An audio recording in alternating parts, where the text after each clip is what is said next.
Of Book 1, Everything You Know Is Wrong, Human Origins. Lloyd was a presenter for us at the summer seminars this last summer, and he is one of those few rare, extraordinary people that has been invited back to repeat. And after you see and hear his presentation, you'll begin to understand why. He's a friend at this point. He really is. And he's an awfully good man, and he's got a brilliant mind, and you're gonna love this presentation. He's a native of Louisiana. He is a graduate of Tulane University. He has a BS in psychology. He's been a writer for over 25 years, and he's been a thinker for a lot longer than that. Ladies and gentlemen, Lloyd Pye. Thank you, Bob. Appreciate that very much. For those of you that have seen this movie before, you're going to notice that the front end of it is going to be missing.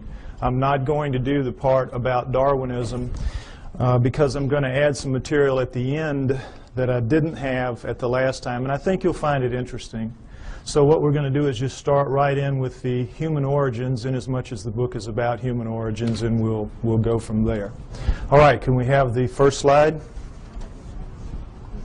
All right, everybody just take a minute and look at this.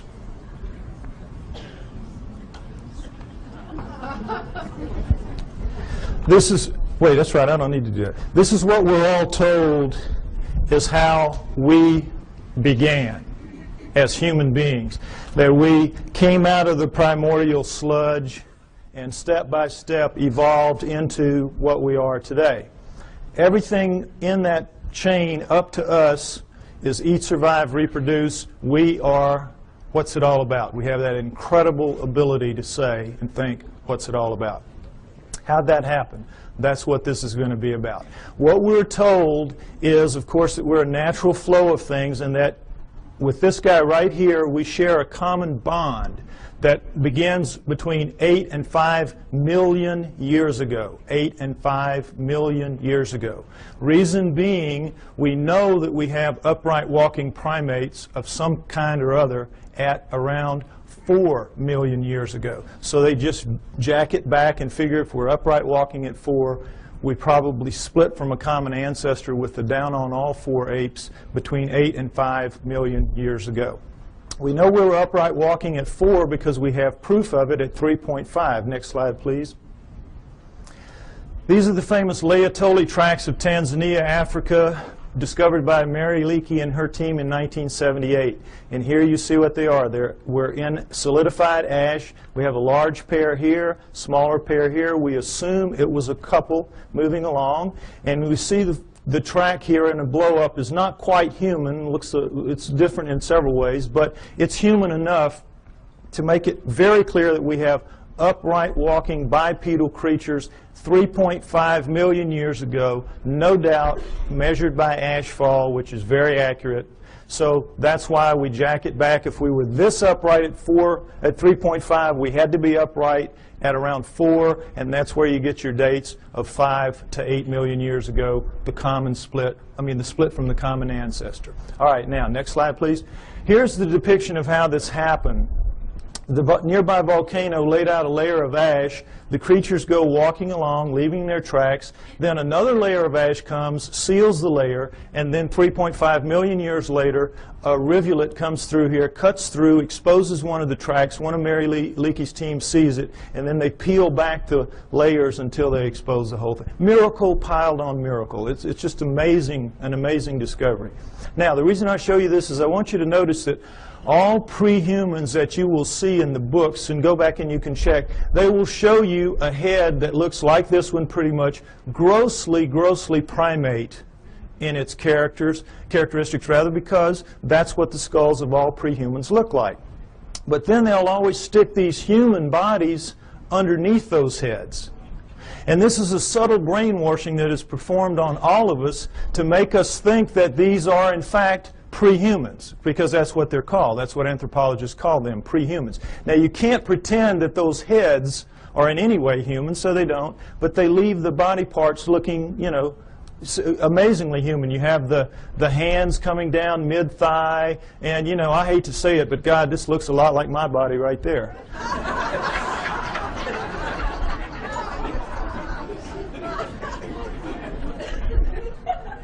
Point is, we're all being misled by these depictions, and notice them continually. It's the way I'm telling you. Now, next slide, please.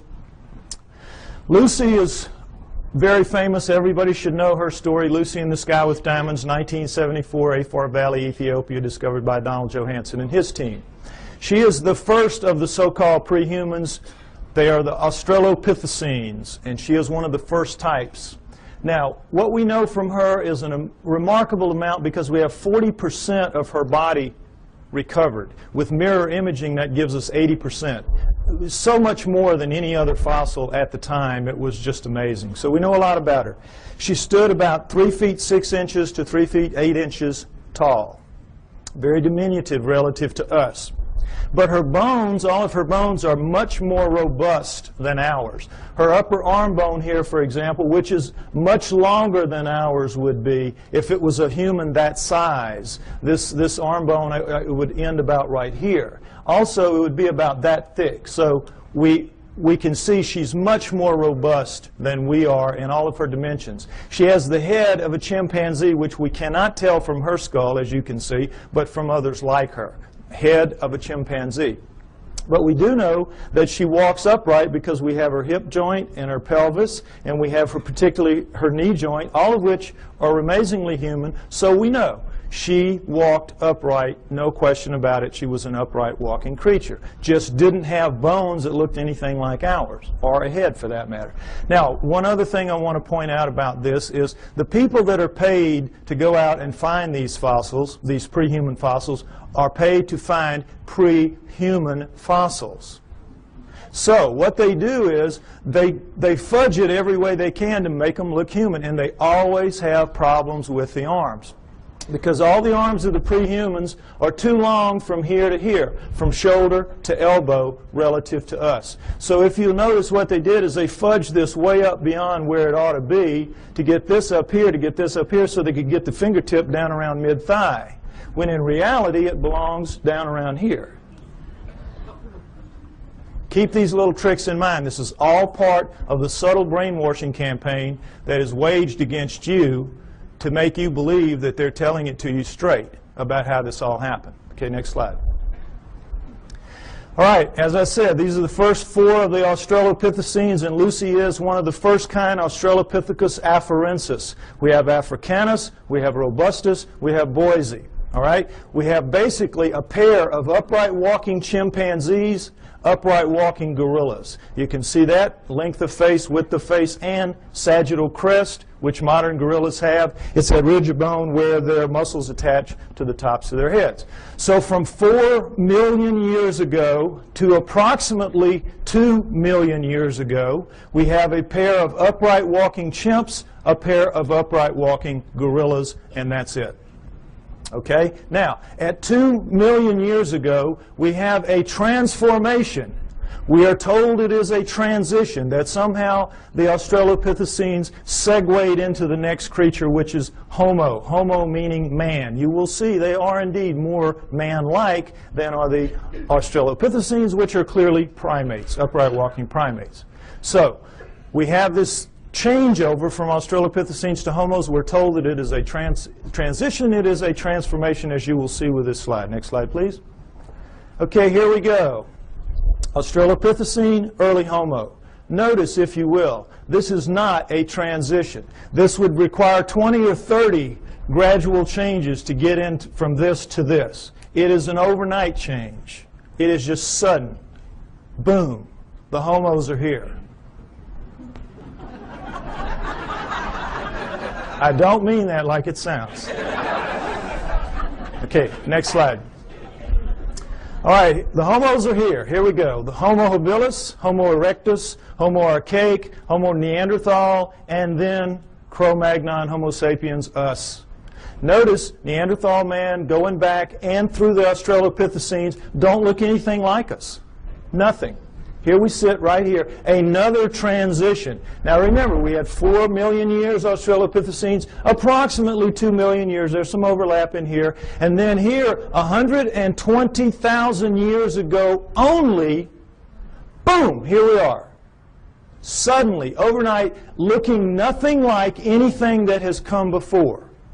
The bones of all of these creatures are much thicker than ours, just like Lucy's were. And in every way, the shapes are dissimilar. They do not have, it's hard to tell looking straight on, but they have no foreheads. Their foreheads go straight back off their huge brow ridges, neither of which we have. We have nice forehead here. We have no brow ridges. Huge, round, nocturnal vision eyes. So did the Australopithecines. These are primate eyes. Primates have this kind of eye. Huge, wide nasal passages indicating a big flat nose spread across the face. We've got our little uplift of bone sticking our nose off our face. We have rectangular, small, reduced eye sockets, very poor night vision. A dramatic change has occurred. The upper jaw sticks off the face. Ours squished in. Nothing like us. Next slide, please. Profiles show the degree of change is startling. Prognathous mouth, no chin. Prognathous mouth even more so. No chin, and then suddenly flat mouth, nice chin. Look at the change through here. Australopithecine, Homo erectus, Cro-Magnon. This is as big a leap from here to here as from here to here in anatomical terms. A light year. A light year. This is not a transition. These are transformations, despite what you are told by anthropologists. Next slide, please. Now, am I making it sound my way just because the heads go that way? No. Let's look at a whole body. This is a Homo erectus called the Lake Turkana boy. Homo erectus, Lake Turkana boy. Now, notice, if you will, this guy's about 12 years old. His molars have not erupted yet. He already stands 5'8". He's going to grow to 6'6", maybe 7 feet in adulthood. We don't know how they grew. But already at 12 years old, he is a physically robust creature. Every bone in his body at 12 years old is far more robust, thicker, stronger than any bone in Arnold Schwarzenegger's body today. True. Now, why do you, notice too, if you will, the length of his upper arm. And he has some shoulder socket here, so they had to put it in the right place, so that forced them to put the fingertip pretty near where it belongs. It belongs a little bit lower, but pretty close. Now, what are bones like this all about? What's the deal here? Why are they so robust? Your bones are a function of the torque your muscles can generate. Your bones have to be able to withstand the pressure that your muscles can generate. And if not, your muscles would break your bones. So when you're looking at bones like this, you're looking at an incredibly powerful creature. What are you looking at? You're looking at primate bones, primates of the earth. This is how the primates are built. Gorillas, chimps, right on down the line. They are incredibly strong relative to us, are the primates. 5 to 10 times pound for pound. They can come, they'll come right out of the mother's womb, reach up, hands and feet, hook onto her belly, and she walks off. And they can hang on. Anybody's had a pet monkey knows what I'm talking about. Next slide. Okay, this is a chimpanzee minus its hair due to disease, so you can see the musculature in here. And the strength of these things is amazing. Amazing. You could take a male chimp like this, not a gorilla, and put it in a room with Mike Tyson. It's a battle to the death, and they both understand that. 2 or 3 minutes, this chimp is walking out. Now, he may be missing an ear or two.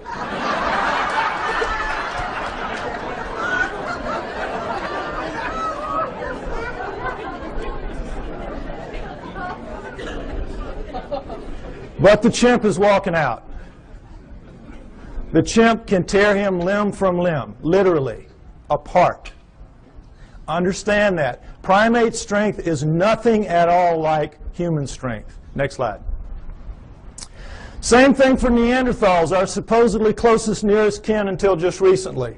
Neanderthal fingertip bone, human fingertip bone. Segment of Neanderthal thigh bone, human thigh bone. Look at the difference. Not even close. This is quarters to dimes, shovel handles to broomsticks. No comparison. Our supposed, and we used to be told absolutely, they insisted, they swore. We came directly from those guys. Even looking at this kind of evidence, that is what they insisted. Why? Because they have to explain it in terrestrial terms. Understand that science is hamstrung. They've painted themselves into a corner. They have to explain everything in terrestrial terms. They do not allow for outside intervention, whether that outside intervention is extraterrestrial or divine. And so they have to come up with explanations like this to suit the data, which doesn't at all support their conclusions. Okay, next slide. All right, here's the drawing that shows it a little more accurately what the prehumans are vis-a-vis the humans. Notice that in the drawings the hands are down pretty much where they belong relative to ours. Also notice the rib cages are the upside down funnels of primates in the prehumans as opposed to ours. What's the situation there? Well, you can't tell it very well from here, but all of the prehuman heads are stuck on their bodies like that, the way primates are. Their heads are down in on their shoulders. Only we have that elevated neck sticking our head up off of our torso. They also have that extra arm length and that extra power, and so they need a bigger fulcrum up here to wing their arms and do what they have to do. So all of that extra muscle mass plus the head torque down in there squeezes out the room, and so you're going to get that pinched off triangle that primates have. And we, with our shorter, lighter arms and lighter bones, we don't need all that muscle mass, and we got our heads sticking up, so we have a completely different rib cage. I want you to understand that.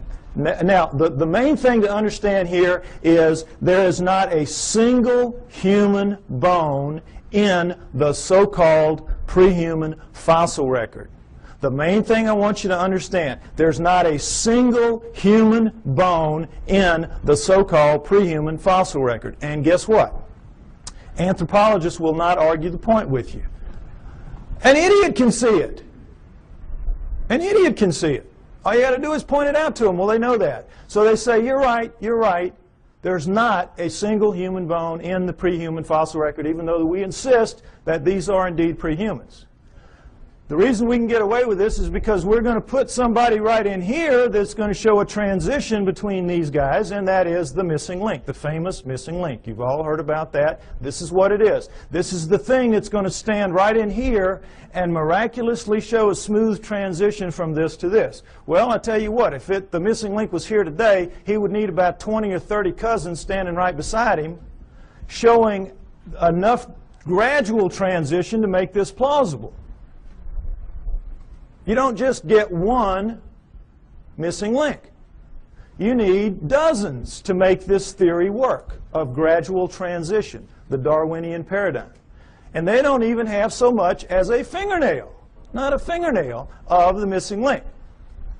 Which leads us to conclude that Charles Darwin is a blowed-up peckerwood.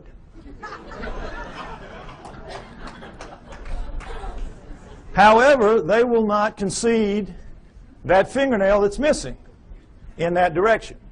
Darwin's still intact, everything's still okay. Missing link's going to show up. It's been 140 years, not yet, but he will show up. Okay, next slide. All right, the throat thing, I want you to get that clear in your mind. Notice, if you will, this is a standard primate throat, and of course this is our throat. A complete redesign, complete. Not least of which is the fact that they can breathe and eat and swallow and drink at the same time and not choke. We, of course, you know what happens when we do. The peas come out of our nose when we start coughing. Okay, so the point is that primates with this kind of throat can make tremendous amounts of noise. Anybody's been to a monkey house or, you know, at the zoo, you know what I'm talking about. Hoops, hollers, screams, howls. They know no limits. They can just puncture your eardrums, some of them, howler monkeys particularly. But they cannot do the thing that we can do with our throats, which is what I'm doing right now, this minute. Break those sounds into little bitty pieces. It's called modulating. They can't modulate. They can't speak. And try as we might to teach them to speak, and we do. You know, Coco, they've been working for her, what, 20 years now? Up to maybe 3,000 words. You could put her in a third grade class and she could probably be valedictorian. But she can't speak. She can't speak, and she's never going to be able to because she doesn't pack the gear, as they say in the military. She doesn't pack the gear and never is going to. No primate is. We are completely different and completely special because of it. Next slide. All right, now, so here's what we're left with. This supposed smooth transition right on through from the early ones to the later ones, including this. Now, you can see, I hope, that all that's really happening here is the brains are getting bigger. And it's harder to tell because the Neanderthals and the Archaics, their brains are expanding back here in what's called an occipital bun. But they're getting bigger every step of the way. It surprises most people to find out that Neanderthals had bigger brains on average than we do. 1,500 cc to 1,400 cc. Bigger brains than we have, Neanderthals. We shrunk somehow and got so much smarter. Figure it out. Point is that we're told that all these guys went extinct at 30,000 years ago because that's when we see the last Neanderthal. It's when we find the last Neanderthal fossil, 30,000 years ago. Okay, so they went extinct and that's it, and we're left behind. We were told for a very long time that we appeared at 30,000 years ago.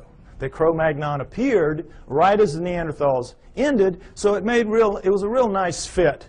You know, we appeared somehow, we killed them all, and that was it. Transition, we took over the lease, and that was it. So, the reality then later proved to be that these guys existed at least 120,000 years ago. These guys existed down into 30, so you got this huge overlap of nearly 100,000 years where they're living basically side by side on the planet and not killing each other off. So that one kind of went out the window, so they said, all right, so we didn't evolve from the Neanderthals, we evolved from the Homo erectus. You saw the Lake Turkana boy and how much we look like him. We evolved from him now. That's the new theory. Okay, you can see the problem. Now, did this really happen? Did they all go extinct? Well, why would they go extinct? No natural predators. Meanest dudes in the valley. They can take a lion on head to head and tear it apart. That's how strong they are, and that's how big they were. So what would make them extinct? Could we do that? Yes, we could. We are vicious little buggers. We are smart. We hunt in packs. We are pack animals. We're hyenas. We're two-legged hyenas. And we have a savage territorial imperative. Together, we could kill any of them. One-on-one, they just pop our heads off like a pimple. Understand that. So, given that, what if what we did was instead of driving them to extinction, we just drove them where they don't make fossils anymore? What if that happened? Is that a plausible scenario? Let's take a look at it. All right. Let's look at the Earth first, where these guys will live in. The Earth is divided into geological niches. Ecological niches. Ecological niches. You have the prairies, the savannas, the grasslands, the lightly wooded areas, primo niches. That's where everybody like us would like to live. You know, it's comfortable. The not-so-nice niches are the heavy, deep, dense forests, jungles, swamps, bad places like that, where we kind of live on the edges, but we don't really live in the heart of darkness. We think we do, but we don't. So, what if these guys lived in the primo niches, which they did because they were leaving fossils? And guess what? You leave fossils in the primo niches, in the prairies, savannas, grasslands, lightly wooded areas. Why? Because it's very unique that a fossil gets formed of this kind, because you have to die in very specific circumstances. You have to get caught in a flash flood so that your body is washed away, covered up by mud, so predators can't get you. Your flesh rots off, the minerals leach into your bones, and you become stone and you become a fossil. Or you get killed at the water hole. One day you're really tired, you're really hot, you're not paying attention, you go down to drink, the lion jumps on your back, kills you right there at the edge of the water hole, and then the wildebeest herd comes up behind him, run him off, stomp you down into the mud, and now same process. You're covered by mud, your flesh rots off, your bones are, the minerals leach into your bones, and you become a fossil, and that's it. And that's pretty much it. It's very hard to form a fossil otherwise. And so we see how miraculous that process is just to make them in the first place, and then millions of years later it washes up, or whenever it washes up, and somebody sees it that knows what it is and can recognize it and can save it. It's miracle stacked on miracle. That's why they're so few and they're so rare and they're so precious, because of that. Now, understand this, that in the deep woods and jungles of the world, they don't make fossils. Doesn't happen. You get your water out of the environment. You don't have a water hole. You get out of your food and things like that. It will surprise you to know that there is not, to this day, a single solitary fossilized bone of a chimpanzee in the world that we know about. They just don't make fossils. So, instead of them all going extinct, why don't we just postulate that they lived in the primo niches? This guy arrived sometime prior to 120,000 years ago when he starts leaving fossils. And he issues an eviction notice to all of these. Get out of town. We're here. We're taking over. And they do. And there'll be some skirmishes. They'll kill a few of them. And these guys, you know, they're not that stupid. They'll figure it out. These guys are bad news. We got to move. And because they're adapted to the planet, we've seen the millions of years they're here. They're adapted to this place. They can go pretty much anywhere they want to, and so they do. They just walk until we don't chase them anymore, and that's into the deep woods and the jungles of the world. And if that scenario is true, and I postulate that it is, then it would explain the hundreds and thousands of stories that we have from around the world of what? Upright walking, hair-covered creatures living in the deep forests and jungles of the world, every continent except Antarctica. The hominoids. It explains the hominoids. You with me? Okay, next slide. Let's take a look at a hominoid. Here we go. This is a statue of a Bigfoot Sasquatch type, carved Willow Creek, California. This gentleman's about 5'7". I'm 5'11". You can figure that if that thing was here, his head would be up about right here. Okay? There are 4 kinds of hominoids. 4 kinds. We know of 2 in the West primarily. Sasquatch Bigfoot, this kind. Abominable snowman Yeti. And then there are 2 other kinds that are dominant in other parts of the world that we don't know very much about. The Almas and the Agagwis. Okay, now we're going to go over them. They're pretty much the same, except for size. All right, the Bigfoot Sasquatch kind, as you see, 7 to 10 feet tall, 700 to 1,000 pounds on average. The giants, the big ones, the ones you hear the most about. The Abominable Snowman Yeti, man-sized, 5 to 7 feet tall, 300 to 600 pounds, lives exclusively in the Himalayan ranges as far as we know. Taken together, those 5 ranges are as big as the United States, plenty of room to roam, but they are not on all continents. The Bigfoot Sasquatch kind is. The third kind, Almas. The Almas. They are found primarily in the mountains of southern Russia and western China, the Pamirs and the Caucasus, and the Altais and the Tian Shans. But they are also elsewhere in the world, including in the United States. Man-sized again, 5 to 7 feet tall, 300 to 600 pounds. Fourth kind, the Agagwis, about 4 feet tall, weigh about 200 pounds, the pygmies of the group. All right? Now, you might remember, ironically, there were 4 Australopithecines, 4 early Homos, and what a surprise, there are 4 types, basic types of hominoids. Interesting, isn't it? Now, what they are is this. The Bigfoot Sasquatch kind live in what is called lower montane forests. Now, in mountainous terrain that are covered by trees, and if you've done any flying in the Pacific Northwest, you know what I'm talking about, the lower trees are called lower montane. As you go up, you get into upper montane. The Bigfoot Sasquatch lives in the lower montane. The Abominable Snowman lives in the upper montane forests of the Himalayas. You get the idea, Abominable Snowman, he lives up in the snow. Nobody lives in the snow. There's nothing to eat there. They live in the upper valleys, and you see them occasionally as they cross from one valley to the other by going over a mountain, the snow part of it. Okay, now the Almas also live in the lower montanes, but they're more flexible. They also seem to be the smartest, and this is not to say they're anything like us. They're just very smart animals. The Almas are. I think they're going to prove out to be living Neanderthals. The evidence is strong that the Almas are living Neanderthals. Okay? The Agogwes, the fourth kind, the pygmy kind, live in the jungles of the world. That jungle band that goes through South America, Central Africa, and Indonesia. That area. They, of the four, have reddish, russet-colored hair, like orangutans, which also live exclusively in jungles around the world.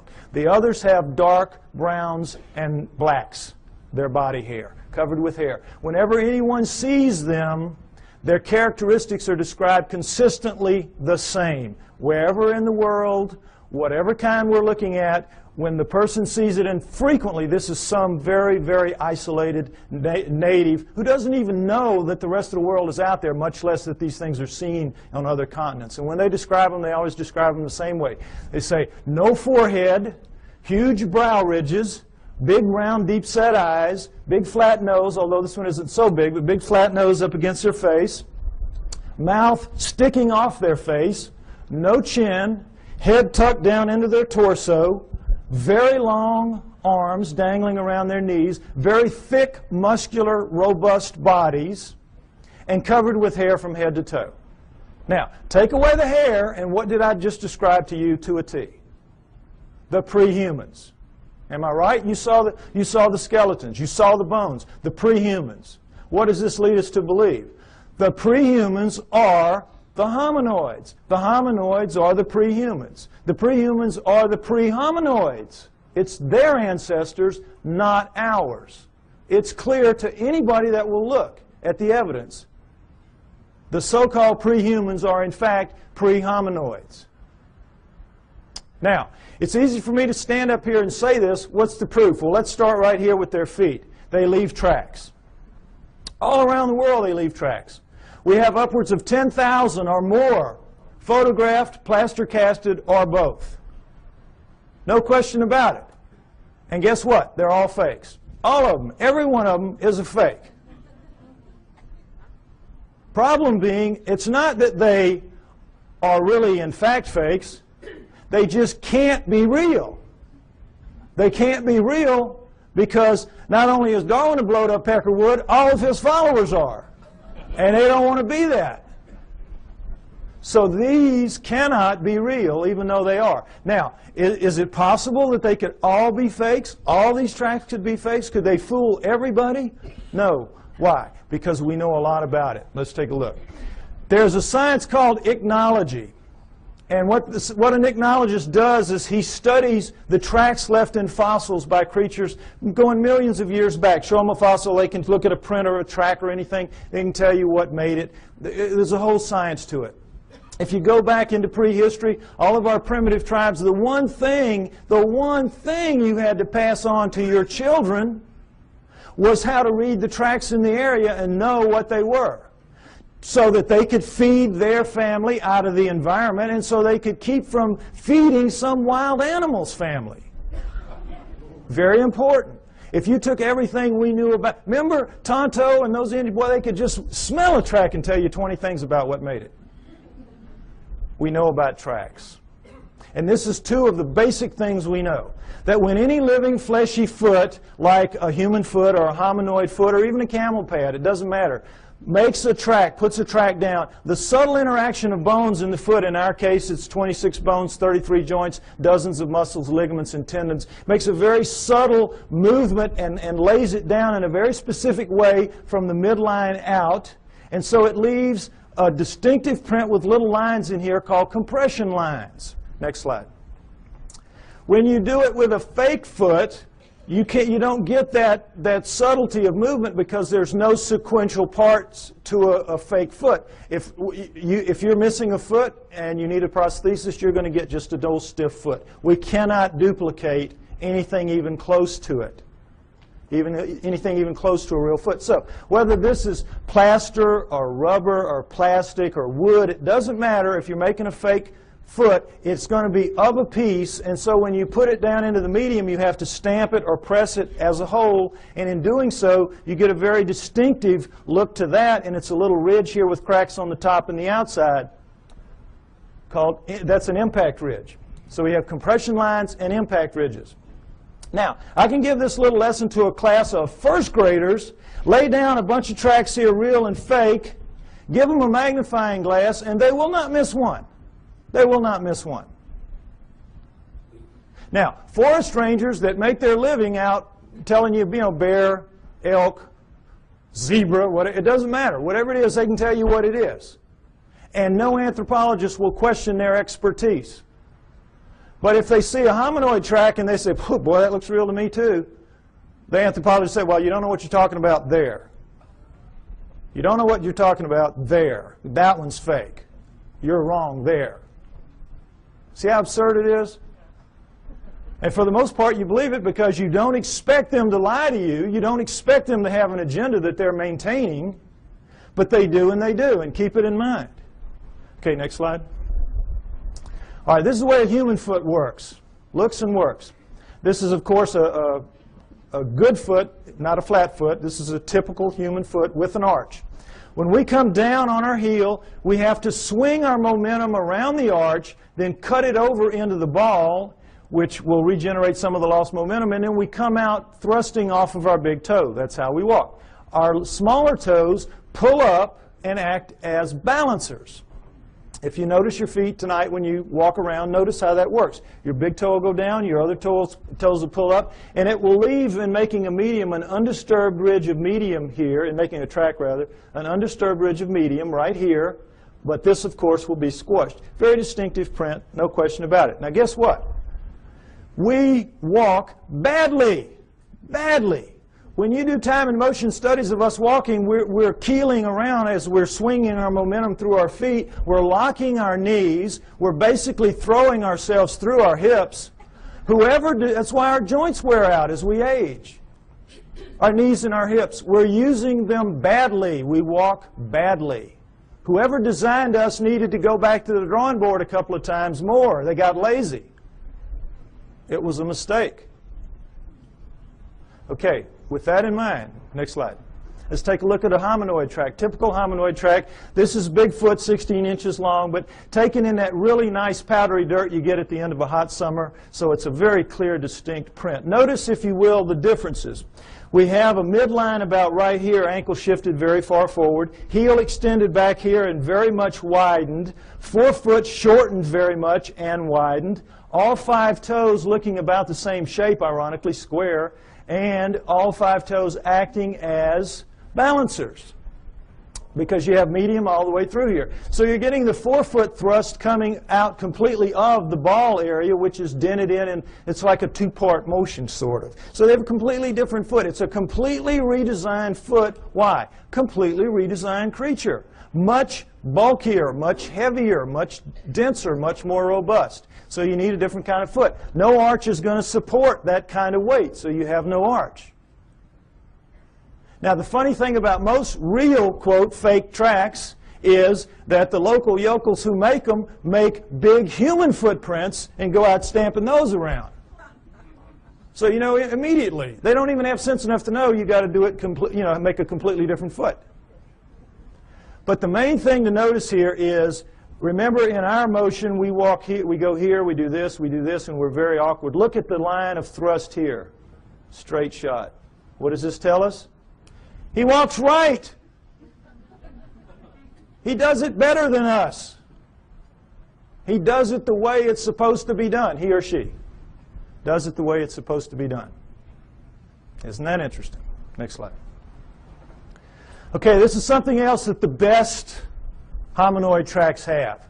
Dermal ridges. Now, it's kind of hard to see, but dermal ridges are your fingerprints on your feet.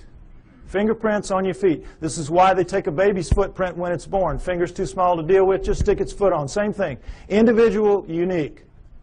Dermal ridges. And there you... Oh, I think my battery's running out. Oh, no. No, when I put it down here, it goes out. I may need a replacement part here if anybody's got one. Yeah, I know, but I think it's just because I shook the battery a little bit. All right, anyway, point is that whoever's faking these things out around the world, thousands of them, is taking the trouble to make articulating feet that if they would just put on the market, they could make a fortune in the prosthetics industry. And then they're taking the trouble to incise dermal ridges when lasers would have a hard time doing this. I mean, criminals, if this was easy to do, criminals would get their fingerprints fixed, would they not? Instead of cutting them off.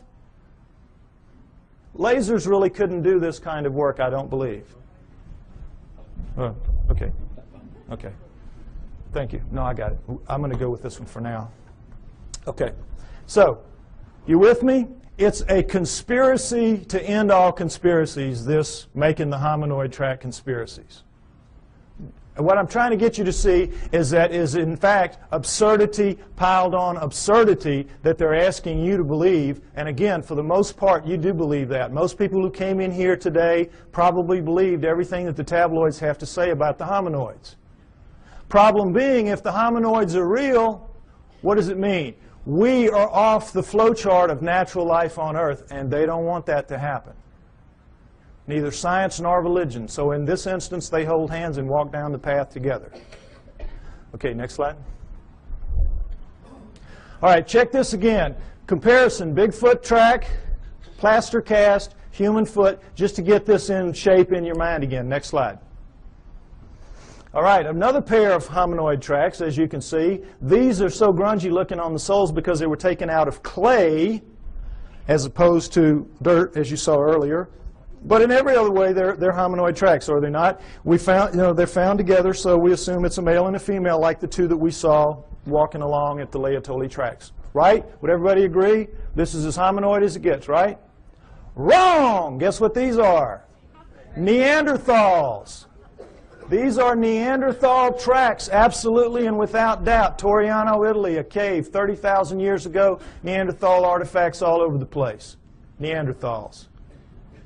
Bona fide. Now, what does this tell us? It tells us that the Neanderthals, for sure, are hominoids because they got hominoid feet stuck on them. Plus, they got hominoid heads stuck, as you saw from the skulls. Furthermore, we can assume, I think, fairly, that every one of the ones we saw earlier, all the way back to Lucy, 4 million years worth, had feet just like this and were, in fact, hominoids. The track you saw at Laetoli, remember the one down in the corner? It looked a heck of a lot like that, didn't it? The hominoids are the prehumans. That's the point I keep trying to make. Now, I'm extrapolating a little bit here. I'm taking a little risk because we don't have the feet nor the prints of any other prehuman. We just have to go with logic. But guess what we do have? We do have the feet of Neanderthals. Next slide. Here we go. Neanderthal foot, human foot, Neanderthal. Can everybody see this down at the bottom? I'm sorry, it's kind of low. Take a look so you can see. Stand up if you have to, be like a football game. All right, here's the deal. Notice there's no comparison. Look at the heel bone of the Neanderthal relative to our little nub of the heel bone. Look where our ankle base joint is as opposed to this huge. This is it. This is bone here. This is our little base joint compared to this giant base joint here and the squeeze forward of it. Notice, if you will, the great foreshortening of the forefoot and the widening of it relative to ours. Look at the skew. You can see the skew in the foot. See how squared up and solid that is, like a rock. Look how much our big toe dominates our little foretoes and how much these are much the same. This thing is built for balance, for solidity, for stability. We got a crummy foot, folks. Crummy foot and a crummy walk. We ought to complain to the boss about this. You can see why this thing walks so smoothly. It's just kabloom, boy. It's just perfect for maintaining balance and stability, carrying all that heavy bulk and weight. Good design, bad design. Next slide. Okay, if I'm right, they're out there, all these places. Where are they? All right, let's take a look at the world. Take away the deserts. Take away the tundra, and what you're left with is arable land. Arable land. All right? This is where they live, in the black parts. The heavy, dense, deep forests and jungles of the world. This is where we live, the nice, cool, open areas, the pinks, the blues, and the purples. The primo niches, that's us. All right? Now, Broken down, that is 55% for us, 45% for them, moving toward 40% for them. As you know, we're cutting down forests like crazy. It used to be 55% for them, 45% for us, 500 years ago, approximately. Okay, so you look at this and you say, well, wait a minute, we're sitting right here in the desert. We live everywhere. No, we live in most of these environments, but we don't live, for the most part, up in these areas, in the Himalayas and here and in these jungles. If we live in the jungles, we live on the river. We don't live in the heart of darkness. When we have to live in the heart of darkness, what do? We cut it down. We'll cut roads through here, but we don't live in it, where we've got to hack our way through every day to go to school or to the store. Just isn't going to happen. We're not physically designed for that. Our skin won't take it. If we didn't have clothes and couldn't defeat the natural order of things, if you were to strip everybody in this room naked and put us out there to live like everybody else has to live, most of us would be dead in a few weeks from radiation poisoning. Those of us who have black skin would have a chance to make it to the equator, but couldn't stay and live in cold climates. We're not physically adapted to this planet. Understand that. Our skin does not let us go except in certain niches, the primo niches. So, understand too that we think we live in every one of the nooks and crannies out there. We are masters of all we survey. That's what we're told all the time. We're humans. We're masters of all we survey. We do not even survey all that we claim to be masters of. It will surprise you to know that of the United States alone, fully 25%, 1/4, has never once been foot surveyed, because it's just too hard to get in there and do the work. We survey from the air those areas. We do not go. We're not as tough as we think we are. Now, also understand that the hominoids are not just restricted to these areas. They move wherever there are forests. These are their real stomping grounds. But they go anywhere that there are forests. They use forests like highways because they are migratory animals. They migrate. They do not hibernate. They move with the seasons, and they use forests as their highways. As they live in the forests, they do a split shift with the bears. Bears work the day shift, they work the night shift. It is. It's how it works. Also understand that of the 5,000 quality sightings that we have in the United States and Canada, now I'm not talking just, skimpy ones. I'm talking good quality sightings, 5,000 in the last 50 years, half have been east of the Mississippi River. Every state has them, except possibly Nevada, maybe the mountains north. We have them in Louisiana, down in the swamps, the little one. It's called rougarou. When I was a little boy growing up, don't you get too far from the house, rougarou will get you. The little red man of the woods, the booger man, boogeyman. Excuse me, booger man, right. Slip of the tongue. Anyway, Florida has the skunk ape. New Jersey has the Jersey Devils. Arkansas, everywhere has them.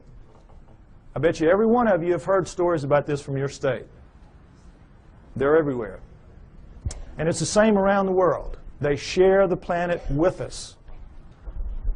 Okay, next slide. So, you say to me, well, okay, by George, we're humans. Why don't we just go out there and get one? Even so, we can do anything. Why don't we just mount up and go get one if there's so many of them out there? All right, panda is a perfect example of what the problem is. The panda was last century's hominoids. Rumors would come out of China of this black and white bear that ate bamboo. And, of course, every PhD in the world sitting behind his little desk does not even have to get his fanny up out of the chair to say, well, forget that. We know they have black bears. We know they have brown bears. We know they have white bears. But they're all carnivores. No vegetarian bears. You kidding us? Ridiculous. And then in 1869, a French naturalist goes to Sichuan province, China, and sees the hide of a freshly killed one hanging on the wall, and he knows they're real. So every zoo and museum mounts up the expeditions that you would like to see mounted up today to go out to find the next panda and bring it in. Serious. Now, we're talking Sichuan province, an area the size of the state of Arizona, very mountainous, hilly terrain, difficult terrain, covered with bamboo rather than woods, but in every other respect, like the environment that hominoids will be found in. How long do you think it took those teams? And this is back in the 1800s where people really knew their way around the woods. How long do you think it took? 60 years. And quit giving away my punchlines. Don't do that anymore. 60 years. 60 years. Those of you who've seen the movie, do not give away the punchlines. Okay. Now, it sounds like a gross exaggeration, and it is. They only looked for about 30 years. This is where Ivy made the mistake. They only looked for about 30 years, and then they gave it up. And they said it has to be extinct now. And then 30 years later, Teddy Roosevelt's sons are out there doing some sport hunting, and they kill one. Okay? So then they mounted up again, knowing that it's for real now. And because they had learned so much in the interim, they began to get them. And over the next 20 years, they brought in 6. And we have the panda craze, that we have today. But even to this day, they're extremely difficult to go out into the wilds of Sichuan province, China, and bring in a wild panda. Now, what is the panda doing that makes it so difficult to get one? Well, as you can see, it's very brightly colored and stands out very distinctively against its green background. It lives during the day. It eats a very restricted diet, bamboo. It's very slow-moving. You see them move in zoos. They're as stupid as a bag of hammers. They can't even reproduce in zoos. Can't even find each other or figure it out. I mean, how stupid do you have to be? Anyway, the point is, they're not doing anything. They're living their lives, and the problem lies with us. We can't hack it in their world very easily. We think we're masters again of the world. We're not. We're not. And where they live is where the hominoids live. And the hominoids are bigger, faster, stronger, operate at night, eat anything in their world. They can hear better, see better, and I'm absolutely sure think better than we can. We're not going to just mount up and go get one because we've tried it many times and it hasn't worked. We're only going to see them by accident, encounter them by accident. And that's when it happens, and it happens a lot. We have good evidence on record of these encounters. Next slide. We're going to go over a few. The famous Patterson film. Roger Patterson took a film of a female hominoid walking along a creek bank in 1967, October. You all saw this, well, not all, but some of you saw this recently on a television program called World's Greatest Hoaxes. All right? That itself was a hoax. That program was a hoax. I wrote a long email about this, and it's on my site if you'd like to read it, www.lloydpye.com. It's a defense of the Patterson film showing what they did not talk about in that program, trying to make this film look like a hoax and pick on it, as people will do occasionally. There's no doubt that this is a bona fide film for a number of reasons we're going to go over. All right. First of all, it was a bright sunny day, as you can see. What happened was the sun was shining such that it was glinting off of her shoulder and thigh as she walked, and you could see her muscles rippling in her shoulder, in her thigh as she walks. In good slow-mo close-up, you can see that, which they did not provide in that program. All right. If that's a person in a suit, the suit has to be glued to naked skin. In the gluing process, you lose that flexibility, that ripple. The only thing that looks like this does in this film is real skin over real muscle working. So we could stop right here. It's real just based on that. Right there. But we don't have to stop. The arm, if you've all seen her walk, she walks along like this. She drags her arm down around her knees where everybody says, the hominoids do. Why? The elbow articulates right here, which is much longer from shoulder to elbow than a human. If that's a human in a suit, impossible. You can't get an elbow bend at the same point. So we could stop right there. Solid proof that that's not a human being in a suit. But furthermore, Jerry Romney, the guy they said was in the suit, they stuck him with breasts. What would they do that for? Why go to the problem? Why go to the trouble? As she walks along and she turns back to face him, you see the breasts sway, and she takes a couple of steps, and you see that nice jiggle that we all know. If it's a person in a suit in 1967, it's going to be those early silicone jobs. Remember those? Absolutely real right there. Furthermore, she left tracks in the hard-packed sand of the creek bed. 1 inch deep. We have pictures, we have casts. That cast you saw earlier of the cast in the foot, that was her foot. No question, inch deep, walked a 200-pound man beside her not long after. He sank about 1/4 inch. So we know that as she stood there doing this, she weighed 600 to 800 pounds. Fake that. That's got to be a real lead-lined suit. 600 to 800 pounds as she walks. So we know that it was a legitimate film. Furthermore, as they pointed out in the program, with the fake films, they can never tell you where it happened and who did it, who took it, because they don't want that guy to be grilled and they don't want experts to go and measure one limb here and know how tall it really was. What Patterson did was he went right out fast as he could and begged every expert in the area that he could call, every anthropologist and zoo person, come out, bona fide sighting, please bring dogs. And you don't want to bring dogs because these things have a very powerful body odor that even tracking dogs will recoil from. If it's a person in a suit, it's like the suit's not even there. The dogs are after it. Patterson did, of course, no expert came. Needless to say, they never do. You can't get them to go because they know what will happen. A young man named Grover Krantz went out early in his career as an anthropologist, took a look at one, and he said, it looks real to me. And it's 30-some-odd years later, and I think he's still trying for tenure. They've made a tremendous example out of Grover Krantz for what happens to people who side with the enemy in this issue, which is a very volatile, very sensitive issue. Okay? So no experts would come, needless to say. Patterson did everything right that he could except film something that could be real. Other than that, he was great. Okay, next slide. A man named Albert Ostman, picture taken in 1957, talking about an event that occurred to him 33 years earlier in 1924 when he was a young man, a timber cruiser in the woods of southern British Columbia.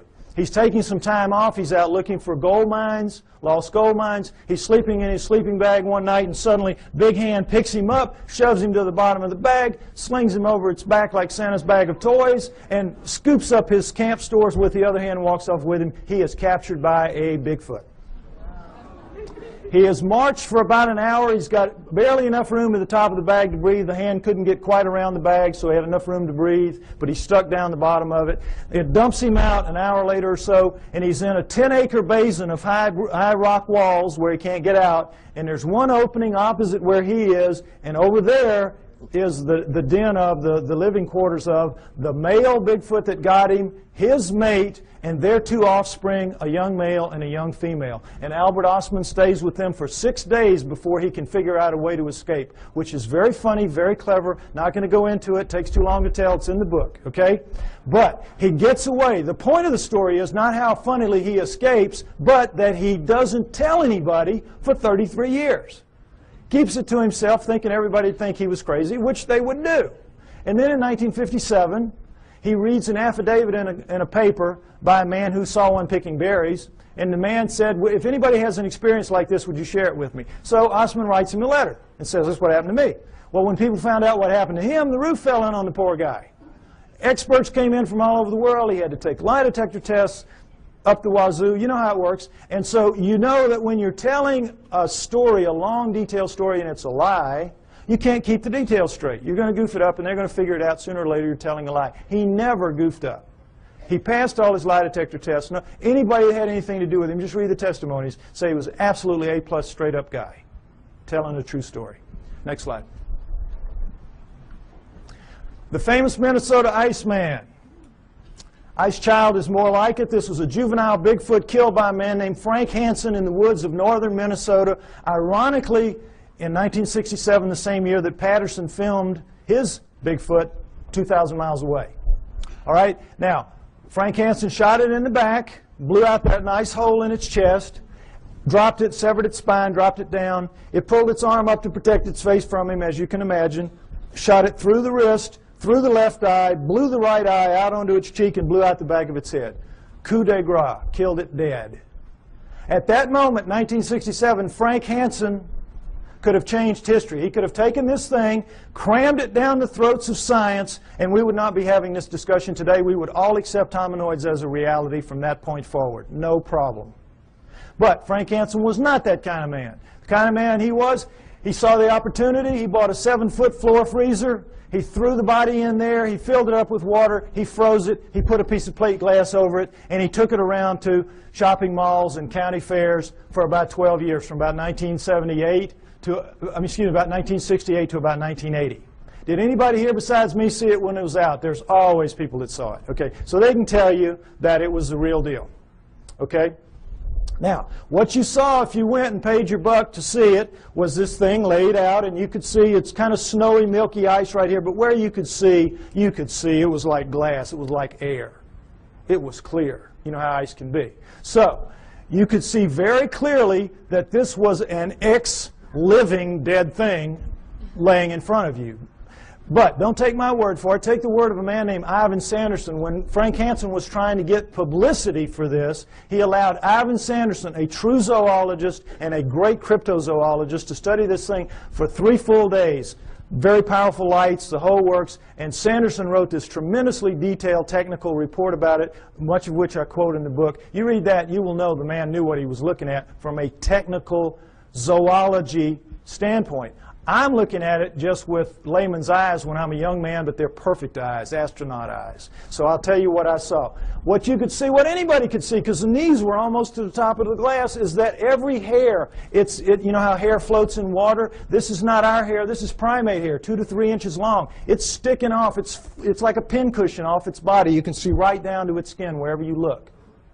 And wherever you look, you're looking at what amounts to a small pencil lead hair, round, tucking into a pore, perfectly tightly round. Wherever you look, millions of them, wherever you look. Now, what we're told is this was just a wax and rubber dummy made up by a charlatan who was out to just take advantage of people, right? Ask anybody who works in the wax museum business, and they'll tell you the one thing you can't do well is hair, because to get the hair right, you got to punch it in with a tool, and you got to pull that tool out, and it's going to leave a little nick mark around the hair. None of that in this creature. None. But the thing that really impressed me the most, and I'm sure everybody else will verify this, is, you know when you kill a deer or something, you let it bleed out, but for a long time after it oozes that pink kind of fluid. You scrape your elbow, for women who don't deer hunt, scrape your elbow, you know, and after a while you're still oozing that pink sticky stuff. Well, it was still doing that when he froze it, when he put the water in. So as the water was freezing, that stuff was coming up in tendrils, ribbons, pink ribbons of that sticky, oozy stuff, coming out of every wound, out of there, out of the mouth, out of the nose. You know when you have a traumatic head injury, you bleed out of your nose and your mouth as well, out of both eye sockets, out of the wrist. Little pieces of bone were sticking out of the wrist. Every one of those, and those ribbons went from down as deep in the holes as they could get up to the surface, and they spread out in little pools, little circles at the top of the ice. Now, I defy anybody making a fake to even think to do that, much less pull it off and make it look so real. This was the real deal. Next slide. Perhaps the most interesting story of them all, Zana from Russia, an Alma. Remember I told you that the Almas were also man-sized, 5 to 7 feet tall, 300, 600 pounds, and they're dominant in Russia and the Orient. This is Alma, the living Neanderthal. This is one of them right here. This is Zana is an Alma, was an Alma. Now, understand this. In the Orient, the tradition when one of these things is captured, for whatever reason, was to kill it immediately, desiccate its body and sell its body parts for medicine, principally aphrodisiacs. That's the Oriental tradition. In the Russian area, though, when they would be captured, male or female, they would be used as slaves, physical slaves, held, spirits broken in these primitive villages where they would be, and they would be used to carry wood, fetch water, do the haying, all the heavy work nobody really wants to do. Make the slave do it. And so that became their fate. And for females, another aspect of it was they had to become the sex slaves of the men of the area. And that was one of the other great advantages to having a female. And so this is the fate that befell Zana in about 1850. She was captured as an adult in 1850. We do not know how old she was. She was an adult. She was taken to the village of Takina, where they kept her in a hole for about 3 years until her spirit was broken enough to let her wander around. She was dependent on them for food, and then they began to train her to fetch wood, fetch water, do the things that she had to do. And she became like the village pet for 40 years. She died in 1890. Now, how do we know this? Because in the Orient and Russia, they don't have the same tradition that we have. They're very old countries. They've been living with this for a very long time, for centuries. They know they're real. They send researchers out taking information about it. They send teams out trying to find them, or they used to when Russia had money. They don't now. But this was done in the mid-1970s. Excuse me, I'm sorry, mid-1960s. This research was done in the mid-60s. So, in the mid-1960s, this was an area of Kazakhstan where she lived, where people live very long lives. You know those places in the world where people live up around 120 years old? So they had over 100 people above the age of 80 that had known her quite well in their youth. There were 10 still alive who had attended her funeral. So they were able to get tremendous corroborative evidence, corroborative testimony about her lifestyle, and everything about her from all these different people, so we have an amazing view of what she was like and what her life was like. Again, a lot of which I go over in the book. But the main thing is that she never learned to speak, but she learned the language. They could talk to her and she'd know what they meant.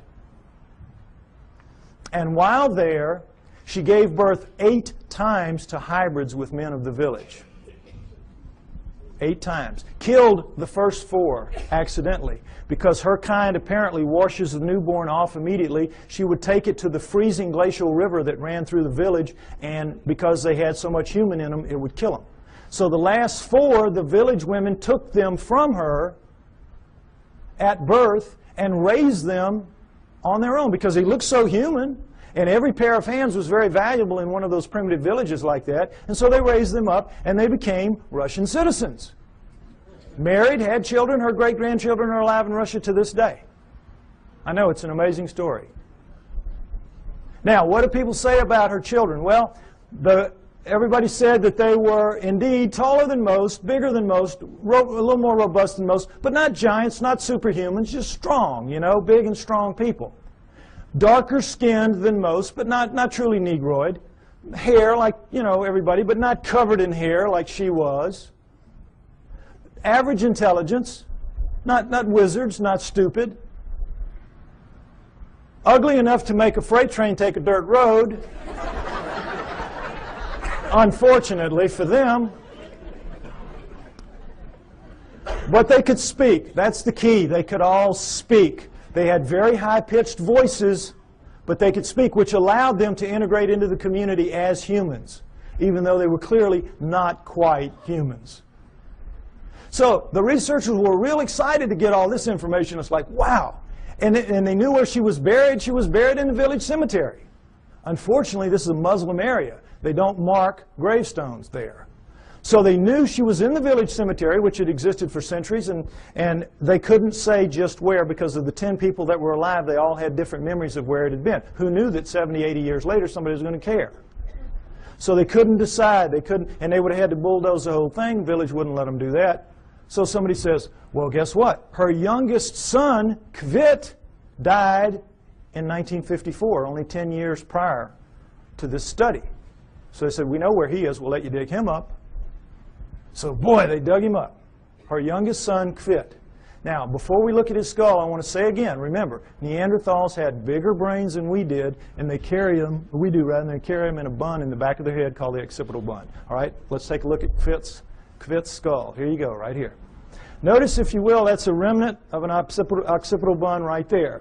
Notice how much of a forehead he doesn't have. Look at the size of these brow ridges. Look at that eye socket. Is it starting to look familiar? Look at the size of that nasal passage. Look at the size of these teeth. Look at the size of that jawbone. Look at the size of the cheekbone. But look at that chin. Allows him to speak. This is an ugly dude, kids. This is a Neanderthal, basically. This is a guy you do not want to meet in a dark alley. Now, what, of course, anthropologists say is that he is an extreme variation on the human norm. An extreme, real extreme variation on the human norm. But that's how they explain it. Okay, I ask you to take my word for it. Hominoids are real.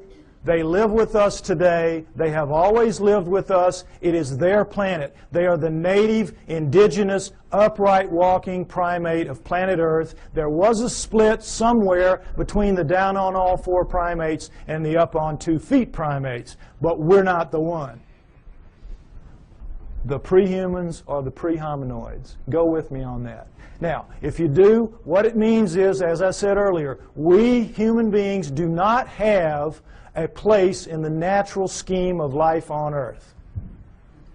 And that's a problem. So if we don't, where did we come from? Why and how did we start leaving fossils on the planet at only 120,000 years ago? All right? Unlike Alan, the speaker you saw earlier, and perhaps unlike some of the others you might hear later, I have my own opinion. I don't necessarily agree with him. You're here to evaluate what we say and decide on what you believe. I am a pro-Sitchin person, as you will see. Okay? I have studied, and in Part 4 of my book, I base Part 4 on the writings of Zechariah Sitchin and the ancient Sumerians, because, next slide, I believe that the answer to where we came from is, in fact, going to be found in Sumer, ancient Sumer. Modern-day Iraq, Tigris-Euphrates River, Zagros Mountains, the Fertile Crescent. And the Sumerians are the first great culture that we know to come out of the Stone Age. At around 6,000 years ago, they appear full-blown, boop, everything. Over 100 of the first that we attribute to a high culture the Sumerians produced. Now, logic would tell you, and certainly the Darwinian paradigm of simplicity leading to ever more complexity would tell you, that the first culture out of the Stone Age is going to come crawling out of the caves on bloody hands and knees. Are they not? But no. These guys come sailing out and start building beautiful cities and have education and law and everything. Next slide, please. They had the first great cities, the first great city centers, the first high-rise buildings, the first walls, the first roads, the first wheeled vehicles, the first ocean-going vessels, geniuses with water, first agriculture, first animal husbandry, first laws, first court systems, first literature. You name it. They had it. Well, everything except cable TV, maybe. I mean, they had it. They were great. They were a fantastic culture. And the Egyptians, Greeks, and Romans come from their culture. Those cultures developed from what passes down from the Sumerians, or at least out from the Sumerians, I believe. Okay? So, one of the many things they had at first was writing. Now, this is what we're all taught. We're taught nothing about the Sumerians except that they invented writing. Again, they appear, boop, invent writing, boop, disappear, and that's it. History forgets about them. You never hear what they wrote. You never hear what they wrote. And you never hear how sophisticated they were, because, again, it doesn't fit that paradigm. It's easier to just start with the Egyptians, Greeks, and Romans and move on from there. Okay? What they had to say, next slide, in their writings, their writing, by the way, was cuneiform, very sophisticated math-based writing. And, by the way, their mathematical system, called sexagesimal, based on the number 60, is better than ours for using very small numbers and very large numbers. And they kept time around the great year, 26,000 years. How'd they figure that out? Among other things. But in their writings, most of it is like these little hand things where it's just bills of lading. I sell you this. I'm buying that from you. It's like our paperwork. But they have a lot of them, about 5,000 of the 100,000 or more that we have, that have to do with stories of their cosmology, their cosmogony, their history, where we came from, how the solar system formed, and all that. And that's what we're going to go over, what they had to say. Where did it come from? Well, originally, when these things were being translated in the late 1800s, early 1900s, when the translators would read what they'd have to say, it was like, oh, come on, forget about it. Put them in the myth. These are myths. They have to be myth. It can't be true. And they put it in the myth pile, which Alan was talking about, myth. So, Zechariah Sitchin, a man named Zechariah Sitchin in the 1950s gets the idea, wait a minute, how does the first culture get a myth? Who hands it to them? Good question. Why didn't anybody else think of that? So, he assumes it has to be a history. They have to be telling a history, which then later gets distorted perhaps as myth by later cultures, but the first one's got to be a history. So he goes into the myth pile with that attitude and comes out with 8 books at this point called the Earth Chronicles series, which I use as the basis for a lot of what you're going to see here now for a while. Okay, we're going to go over what the Sumerians had to say, boiled down. Part 4 of my book is basically the cliff notes to Sitchin's work. Any of you that have tried to read it, you know it's a slog at points. Okay, I tried to make it as easy as I could, so at least you have the cliff notes to go in and try it again. All right, next slide. Here's what they say, that originally as the solar system was forming, there was the Sun, Mercury, Venus, Mars, and a big planet called Tiamat, right where the asteroid belt is now. And if you know about Bode's law, there's supposed to be planets at certain places of a certain size, and it all fits reasonably well except for the asteroid belt where there should be a planet, and there isn't. But there was Tiamat then, Jupiter, Saturn, Pluto as a moon of Saturn, Uranus, Neptune, and into that forming solar system at around 4 billion years ago, which we extrapolate and assume because all of them were still very plasmid, still very much lava-ish, able to pull moons out of themselves, and we know that the solar system formed at around 4.6 billion years ago, so at around 4 billion years ago would have been the time approximately when this would have happened. Okay, Nibiru comes in, and as it's a stray planet like the one we saw a few months ago being slung out of the binary star system on the news, we all saw that, probably something like that. It's captured by the gravitational pull of the large outer planets, swung around the sun, captured by the sun, and is caught in an elliptical orbit like a comet, moving clockwise as opposed to the counterclockwise circles of the other planets. Well, as you can see, there's the capacity for real problems here with one going one way and one going the other. And in the second time around, Nibiru collides head-on with Tiamat at planetary speeds. This is a collision. Okay? Next slide. This whole thing now is described in the great Sumerian epic of creation called the Enuma Elish, which is 6 tablets of action, 1 tablet of summation, which is taken to be by many people the basis for the 6 days of creation and the 1 day of rest. Because much of the Old Testament is a direct come down from the Sumerians. And if you know the Sumerian history and you read your Sitchin, you will know that, or my stuff, you will see that that is the case. Now, in that great epic of creation, the Enuma Elish, six of the major puzzles of modern astronomy and Earth geology are, I think, plausibly answered.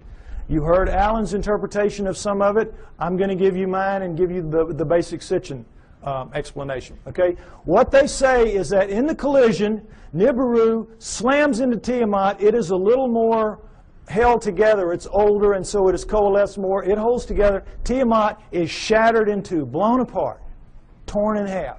And that the lighter outer crust, the crust with the water on it, is scattered in all directions. Boom. Just an explosion, the lighter crust, and goes off with the water. Now, one of the great mysteries of modern-day astronomy is comets. Comets make no sense for this reason. They come from all over the place. In a linear universe, when, you know, the great ball of a primordial cloud of dust and gas swirling around flattens out into a pancake to make the solar system, that's the ecliptic. Everything formed in the ecliptic should be in the ecliptic. Nothing should be out of the ecliptic, and yet comets come from all over the place. So they had to be removed out to where they are some kind of way, but we don't have any idea. So they come up with this fantastic thing called the Oort cloud, which is so far away you can't imagine. The Oort cloud is one of the biggest jokes out there. And that's how they explain comets, because they can't explain them any other way.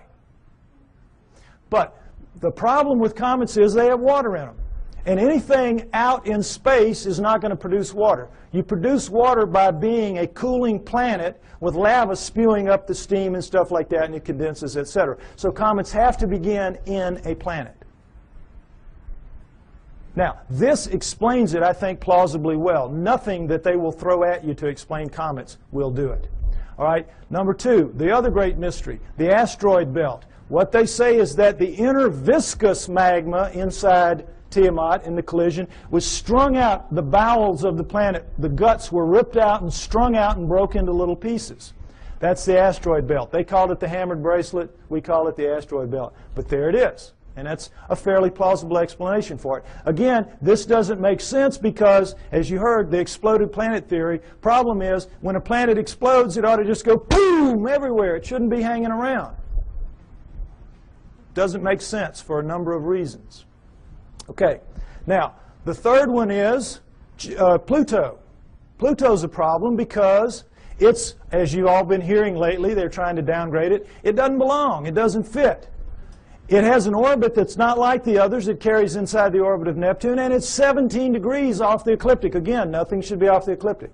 What they say is that Nibiru, as it swung around, it pulled Pluto away from Saturn, its original home, and dropped it out where it is now. Now, all astronomers know Pluto is not a natural planet. It started life as a moon of an inner planet. They know that. But they have no idea how it could have gotten moved out to where it is. Here you go. Here's a reasonable answer right here. Now, let's talk about Earth. Three great mysteries here. Life. Well, first of all, let's establish that Earth is a remnant of this. What happens is Nibiru's moon bangs into the remnant of Tiamat, and like pool balls, boop, hitting, knocks it inside the orbit of Mars, and it reestablishes there and becomes the Earth, the remnant of Tiamat.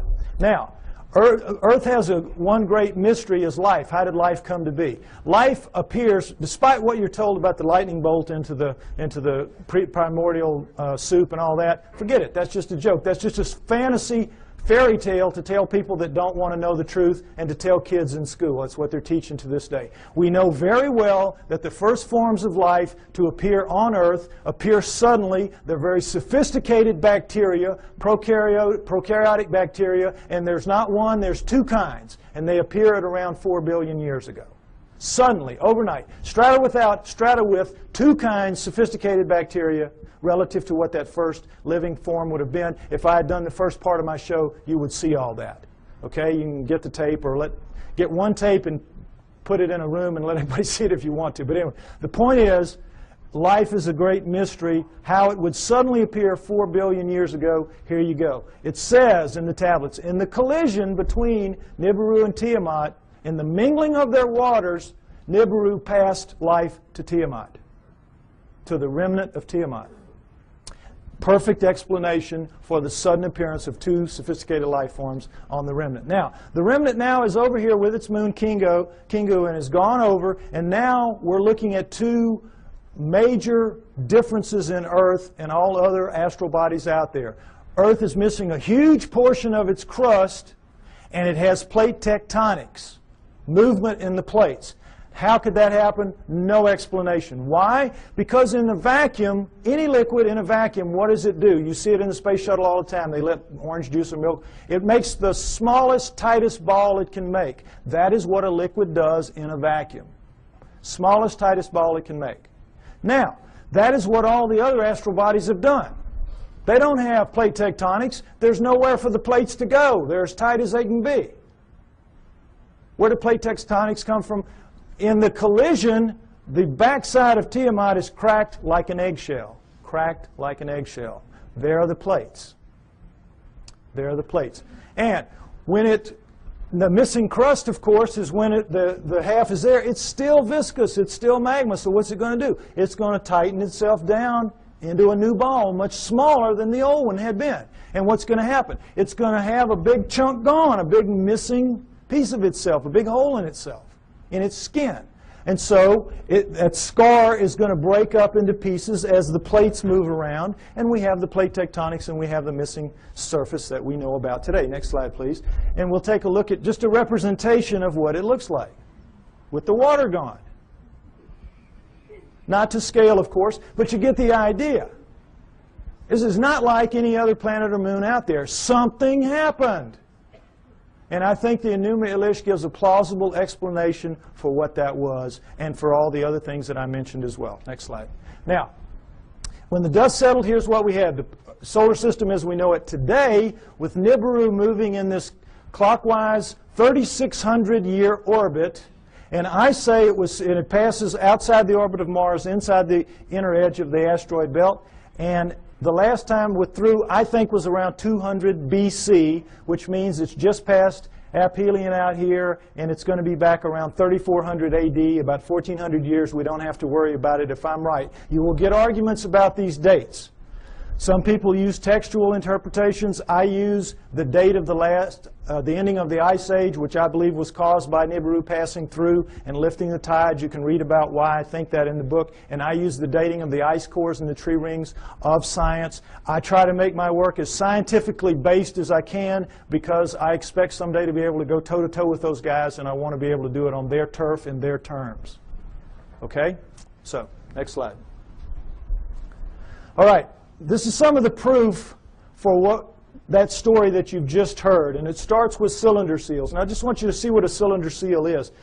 There are about 5,000 of these that we have. There with a printing press. It was just a thing they would roll out on the clay to leave little pictures like this. Now, when they had a story to tell, they told it in the tablets like you saw. But when they had an event that everybody would know the event, like I showed you that cartoon, and everybody here, we all knew in a very small space that was talking about millions of words and thousands of volumes about evolution. Am I right? We all knew. Well, they would all know this was the story of the time the gods or whoever gave the water to the water buffalo or whatever. The point is, notice the fine detail in the best of the cylinder seals, and then realize that these are basically 2 to 3 inches high. They're like big spools of thread.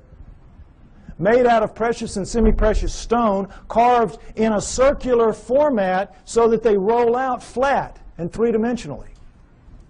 Now, when asked how this was done, science says, well, they could only have bored little holes into the rock and then abraded them out like they, to the degree that they wanted. Well, the sand would be bigger than the holes you need to do this. Some of this work anyway. There's just no way. Lasers, this is not even an inch square here. Lasers would have a hard time doing this if they could do it. Nobody knows how they did this. They're just pulling one out of the hat on you. Okay, next slide. This is the one I want you to see. This is a much older one, much more worn, as you can see. 4,500 years, 4,500 years, 2,500 BC. It's VA 243. It's in a museum in Berlin. It's well dated. And it's called the Granting of the Plow. This is a seated god. See him in his chair with a plow in his hand. And this is a standing god, and this is a human. How do we know they're gods? Because they have horns on their helmets. Horns on their helmets. Notice the horns. This is how you signify gods, or they did anyway, the Sumerians did on their cylinder seals. And I want you to pay special attention to this because later at the banquet we might see a real live Anunnaki helmet. We might see that. Okay, now, normally they would put astronomical signs up here to indicate who the god was because not everybody would know. But in this one, obviously, everybody knew. And as you can see, this the human is carrying this kind of skunky old digging stick that the most primitive people have, even to this day. And this new wooden plow here, 4,500 years ago, we can go to Egypt today and see this very plow, and in many other third world countries still being used, this very plow. Okay, so no question it's the granting of the plow. But this is what makes this special right here. Let's see a blow up of that. What is this? Solar system, right. Sun, Mercury, Venus, Earth, in their relative sizes, mind you. Earth, Moon, think how small that is. What grain of sand dug that out? Mars, and then, what should be here? This should be the asteroid belt. This is Nibiru, folks. Nibiru. Jupiter, Saturn, Pluto as a moon of Saturn, Uranus, Neptune. Notice that it's only a little bit bigger than Uranus, Neptune. It's about 3 times bigger than Earth. Nibiru is a good-sized planet. Good-sized planet, according to this. Okay? Now, again, what proof do we have of any of this? Let's take a look at this. All right. Here's a look at the solar system that you don't get to very often. And did it occur to any of you that we were looking at a cylinder seal carved at 4,500 years ago that had Uranus in it that we only discovered in 1781 when our telescopes got good enough to see it? It had Neptune when we discovered in 1846 when our telescopes got good enough to see it, and Pluto, which we discovered in 1930 when our mathematicians got good enough to tell our astronomers where to look for the thing because it was so small. What are the Sumerians doing knowing about that? Furthermore, what are they doing writing in one of their tablets that if you look at these two, Uranus and Neptune, in the heavens, meaning right out on them, they look like blue-green watery twins. When we didn't find that out, we thought they were just big old gas bags like Jupiter and Saturn until Voyager went out there in 86 and 89 and found that, lo and behold, they really are blue-green watery twins. What the Sumerians said 4,500 years ago. Furthermore, they didn't count the way we do. Earth was not the third rock from the sun for them. It was number 7. So that means they were counting from out here, and they were putting Pluto in its correct place. What are they doing with all that knowledge? Well, they make no bones about it. They say everything that we know, everything that we are, everything that we have comes from the people living on Nibiru. The people living on Nibiru came to Earth and gave us everything that we have, everything that we know, our great culture. Now, what's the proof of that? Is there any proof that any ancient advanced civilization was ever on Earth at any point in the dim or distant past? Yes, yes.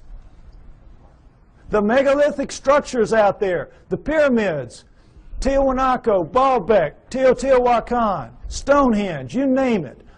A couple of dozen of them. All of those are impossible for human beings to recreate today. And yet we are told in another one of these great fantasies that they were somehow created by people in ancient times, ancient Egyptians or ancient Sumerians or anybody. Somehow a way or other they did it. And it's just absolute malarkey. Impossible. Now, next slide. Some Egyptian scholars tried to prove it by getting down in with some pink granite here and wailing away with some stones for a few hours and tore their hands up and walked out of there saying, well, you know, we couldn't make much of a dent in it, but boy, you know, those old folks, they sure had a lot of time on their hands, and somehow they figured out a way to do it. Wouldn't give an inch after this. Wouldn't give an inch. It's ridiculous. Now, here's the stone they're working on. Next slide. Some of you may have seen this. This is an ancient 1,170-ton obelisk lies unfinished at the Aswan quarry. A crack rendered the stone unusable. It's pink granite. They were making it into an obelisk like the one you saw in Alan's slides. Okay? It's about 100 feet long. It's about 12 feet wide, 12 feet deep on the side. Imagine the Washington Monument just squared off. And it's pretty much done. But now let's move this from the Stone Age. Let's move it through the age of copper, because copper wouldn't make a dent in that. And let's move it into the Bronze Age. Bronze will chip on it. Bronze will take a little bit of it out. Now, let's put our bronze chisels or hatchets or whatever in the hands of some guys and get them down in this crack and put them to work. How do you think you're going to fare in there? Pretty tight fit. Plastic Man might have a tough time up in there. But the point is, they've got it pretty much done. They're working on the spire here. When they break it, you know how it works. You press here, you get this. Well, look, does this look like somebody chipping away with a little hand? No. This looks like a belt sander taking pieces out the size of the chair you're sitting on. Huge chunks of pink granite, one of the hardest stones in the world, just being ripped out. And they press too hard with whatever machine they've got here, and you know your physics. You get stress back here, and they popped it. They broke it. And they just said, whoops, we busted that one. And they just unhooked it and went somewhere else and left it for us to marvel at and wonder how they could have done it. But now let's go ahead and say they didn't bust it and they finished it. These primitive people now who managed somehow to do this. They finished it. It's ready to go. The hole, by the way, is about 15 feet deep. That's the top of it up there. But still, what's the first thing they've got to do? Somebody's got to draw straws to get down there with his hatchet and cut it loose from the bottom. Now, who's going to do that with 1,100 tons sitting on top of him? We could not get our best diamond-tipped blades to cut through underneath this thing. The weight would stop the blade. We could not, the operative word here is impossible. We could not get this out of here. And yet they did it time and time and time again. To lift it out, just if we could somehow cut it loose, we would have to take a dozen of our largest movable cranes to wring that hole just to get it up. You're being lied to, folks. That's the main thing you got to understand. You're being lied to. It's absolutely impossible for this one stone. This one stone proves that none of the megaliths were made by those people in that era. And this, again, is not the biggest one. They have them in Baalbek twice that big. Okay? Next slide. All right. What we're told is that the Anunnaki came to Earth for this, gold. mining gold. And that originally, the story is, they landed in ancient Sumer, but not 6,000 years ago, 400,000 years ago, 430,000 approximately to be exact. 400,000 years ago, they land in modern-day Iraq, and they set up shop in the Tigris-Euphrates Valley, and they call their home away from home, their home away from Nibiru, the Eden. You'll see a poster out there by my thing, Anunnaki over Eden. That's what that means, because that poster is the Tigris River Valley that the symbol is rising above. That is where it was. That is where Eden was, according to them, and that comes down in the Bible as such. So they set up camp and they placer mined the gold out of those rivers. What do they need gold for? They needed to repair their atmosphere. In their rise to high technology, they had damaged that big, 3 times the size of Earth atmosphere, the same exact way we're damaging ours in our rise to high technology, and they ultimately had to repair it with very fine particulates of gold, like talcum powder, blown up into the stratosphere above it so it would ride above there and act as a reflector and an insulator from cosmic rays, which is, you see that on the masks of astronauts and in the capsule and all that. Gold is a wonderful stopper of cosmic rays. So that's what they had to repair it with. It's what we will have to repair it with. We'll have to do exactly the same thing when the day comes for us to have to face up to what we're doing to our planet. Okay?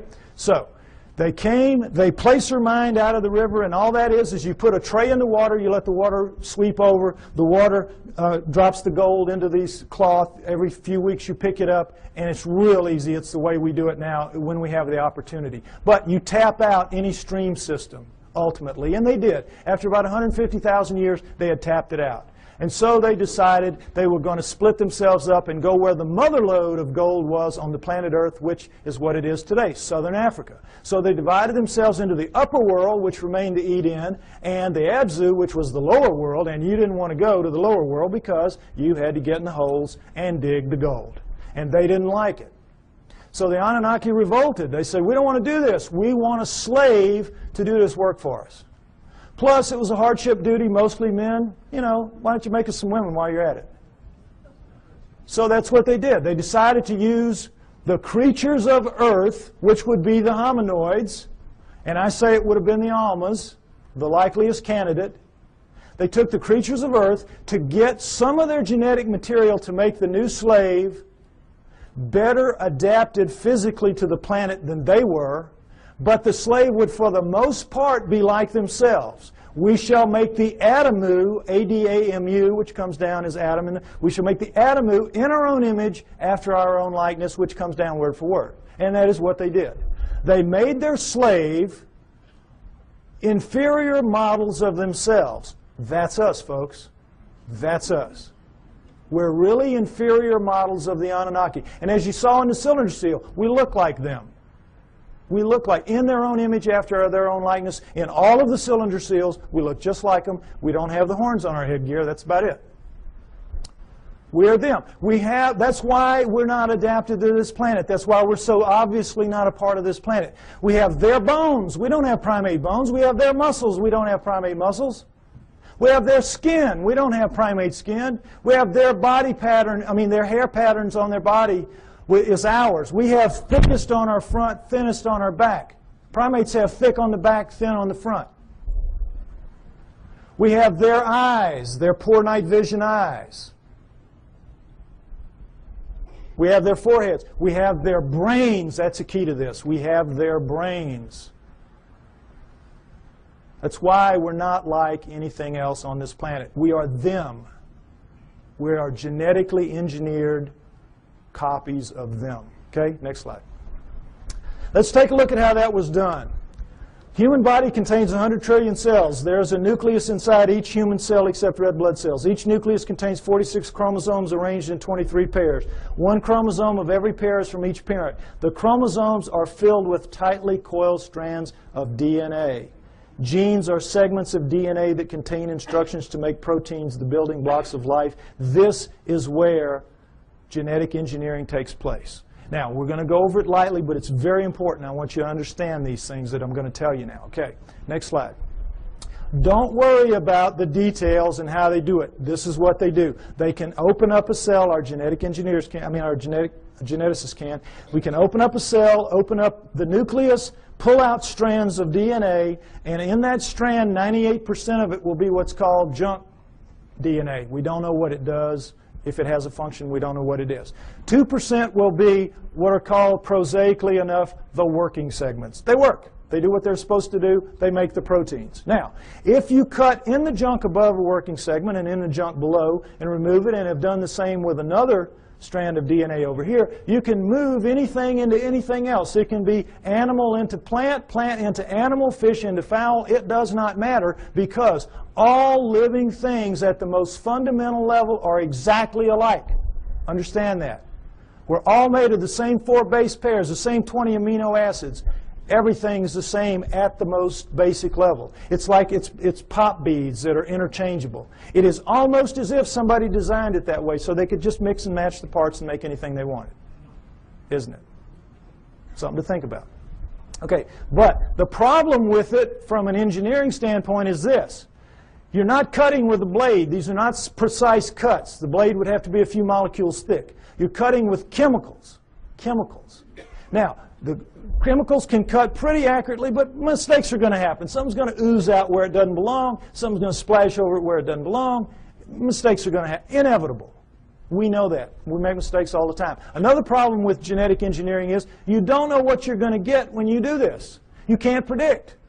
You have to decide what you're going to do. You have to do it. You have to let it express, which is live, and see what you get, and then use that to determine what you do the next time. And of course, the great fear in genetic engineering is somebody's going to make a mistake and create the Andromeda strain that's going to kill us all. A legitimate concern. Although everybody's very careful, and I'm not too worried about it. But mistakes do happen because all of this is so incredibly microscopic.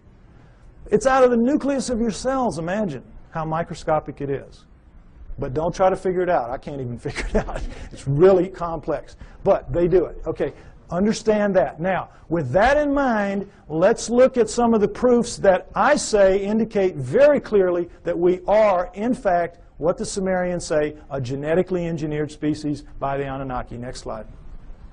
Okay, here we go. The cerebral cortex is the deeply convoluted surface region of a brain that is most strongly linked to intelligence, lower right. It's the stained part out here. If you peel that off of the brain of a rat, it will cover a postage stamp. Peel it off of a monkey, it'll cover a postcard. Peel it off a chimp, it'll cover a sheet of typing paper. Peel it off of us, and it'll cover 4 sheets of typing paper. Now, you can see this is a transition. This is clearly a transformation. Now, there's some weird things about it. These guys are using all they've got. All they've got. We're using 1/2 of 1 page in a very different way than they are using what they have. 1/2 of 1 page. How do we know? We all know. We use about 10% of our brains. We know that from the studies done with idiot savants. You know that. And we know there are thousands of miles of neural network in our heads not being used. We don't know why. We don't know why. I'll tell you why. We shall make the atom who's strong but not too strong, smart but not too smart. They sealed it off genetically at the 10% mark, or wherever it is. We don't know exactly where it is. But wherever it is, they sealed us off. You don't want your slave to be anywhere near as smart as you. You, in fact, want your slave to be so decidedly inferior to you that you never have to worry about treating it like a slave. So they engineered us to be really clever to ourselves, but for them, we were smart enough to talk, take instructions, act with a little bit of ingenuity and self-reliance. They could turn things over to us and kind of let us take over and do it. They gave us just enough to be wonderful in our own eyes, but be pond scum relative to them. It's what they did. So, it's pretty clear in as much as that, and now understand with the idiot savants, for those of you that don't know the proof about this, idiot savants get some beam of light in the damage to the good 10. They get some beam of light, and it will strike somewhere in the other 90%. You all saw Dustin Hoffman in Rain Man, remember? Well, they get it in math, they get it in music, they get it in sculpture, art, whatever, wherever it strikes. Now, if there's just one, we could say, well, that's a freak of nature. But we've had lots of them, lots of them. So we know that all of this is out there. It's in our heads. We just can't access it. We just can't use it. But if it wasn't in our heads, it wouldn't be in their heads. So we know that it happened. They have no idea how. Well, I say that the Anunnaki did it deliberately, and that makes sense to me. Next slide. Okay, mitochondrial DNA, late 1980s, you might remember this. In humans, over 99.99% of a cell's DNA is packed into the cell nucleus, with a small amount occurring outside the nucleus in small structures called mitochondria. That's these babies right here. They're about 16,000 base pairs long. Now, when you have a mixing and a mating, the DNA in the nucleus mixes. But with the mitochondrial DNA, it does not. Sperm doesn't have mitochondrial, eggs do. And so females pass it down intact generation after generation. Well, when this was figured out in the 70s, boy, the botanists and the geneticists said, great, great. Now we can go and find out if the split from the common ancestor was closer to 8 million years or closer to 5 million years. Remember that? We're going to now pin it down. It's going to be one or the other. We're going to figure it out. So they went out and they took the mitochondrial DNA of women all around the world, every race, every creed, every culture, every country, and they brought them back to the lab and they started working on them. And when the answers came in the late 1980s, it was not 8 million years ago. It wasn't 5 million years ago. It was way, way, way the heck down to 200 to 250,000 years ago, and that's all. We don't exist genetically beyond 200 to 250,000 years.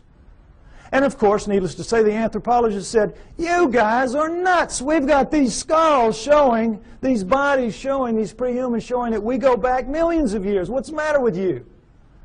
And the geneticists said, we couldn't have been wrong that many times.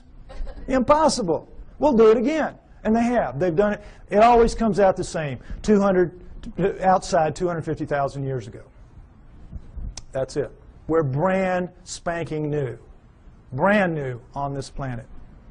Now, there's still a lot of people, there's still a lot of people that will not accept that.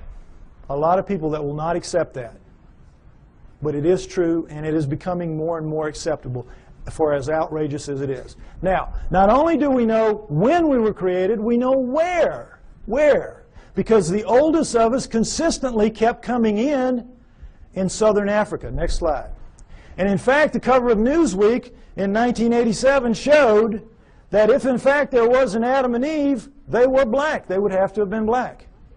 But of course they knew the flack they were going to catch, in the South at least, so they made the blacks look as white as they could. This guy looks almost as white as OJ, doesn't he? But the point is, in trying to have it both ways, they caught it coming and going, because you can imagine the letters to the editor after this issue. But the point is, it tells the truth. The oldest of us do come from southern Africa, and we definitely are 200 to 250,000 years old. And guess what else? That is just what the Sumerians say about us.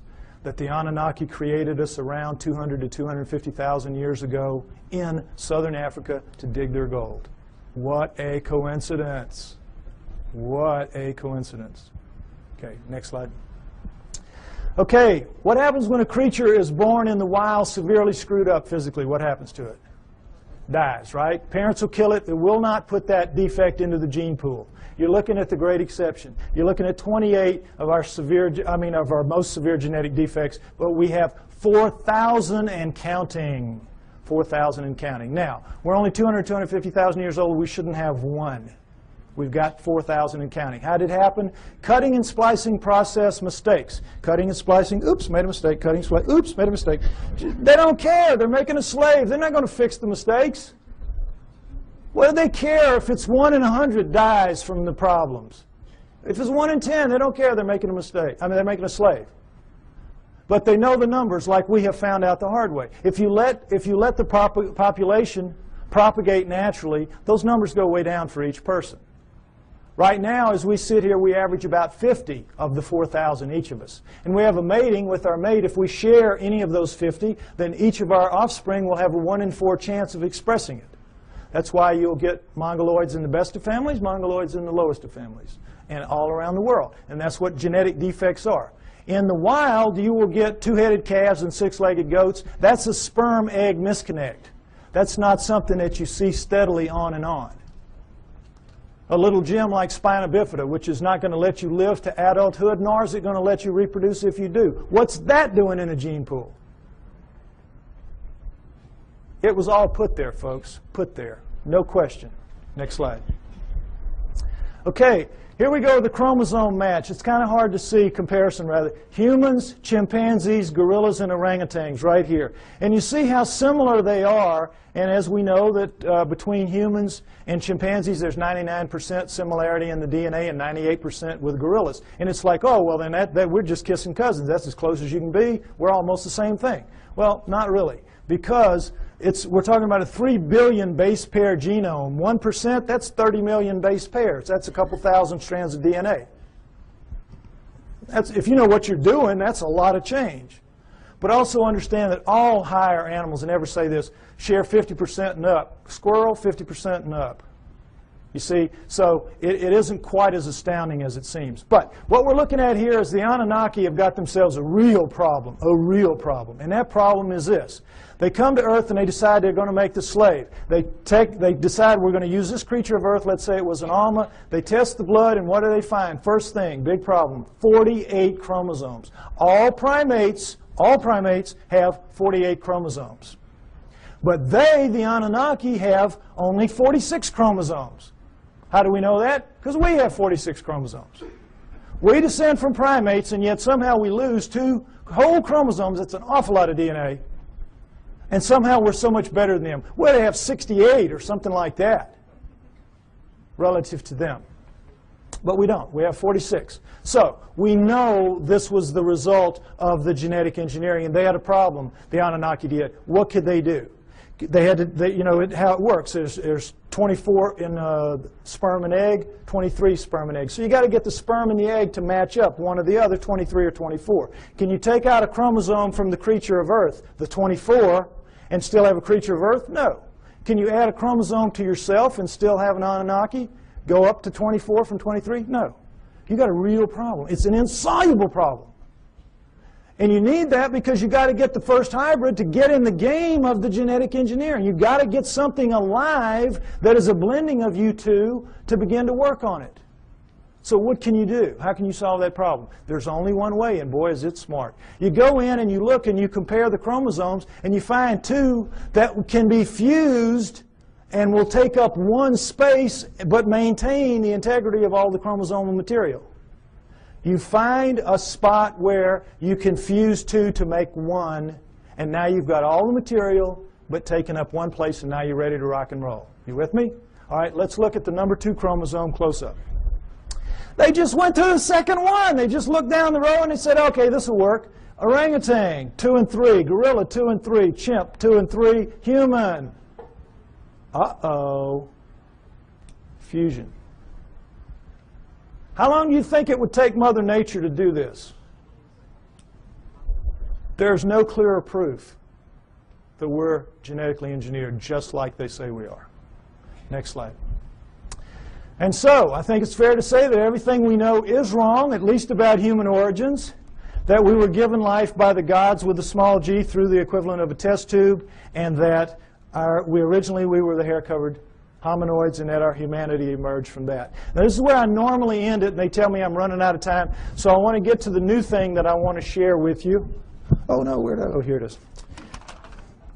Because this is really exciting to me.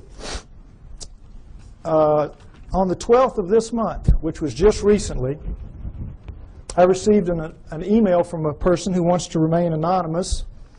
And this is what he said to me. He is a geneticist, a full-blown geneticist. And he says, "Dear Mr. Pye, I agree with your conclusions and will give you a few hints, if you wish, as a DNA deep throat. First, look up the huge discontinuities between man and the various apes for whole mitochondrial DNA, genes for the Rh factor, and human Y chromosomes, among others. Regarding number 3, the chromosomes, I refer you to K.D. Smith's 1987 study titled Repeated DNA Sequences of the Human Y Chromosome. It says most human Y chromosome sequences so far examined do not have homologs, which are similar sequences, on the Y chromosomes of other primates. Human female DNA does look somewhat ape-like, but not the male Y. This means that if we are a crossbred hybrid species, as you contend, meaning me, the cross had to be between a female ape-like creature, a creature of the earth, as the Sumerians said, and a male person from elsewhere, as I also contend. He goes on to say, what the evolutionists do is find certain genes which look very similar between man and ape, then they make a tree of descent while ignoring those huge impassable abysses of difference elsewhere. Also, by certain methods of DNA dating, one can tell that numerous genes have been recently added to the human genome. If workers in my field were to say such things openly, we would be ostracized, as I also contend, and forced to live in a tent. Any work along these lines would be rejected without any form of appeal. So what can we do? Sincerely, DNA Deep Throat. Now,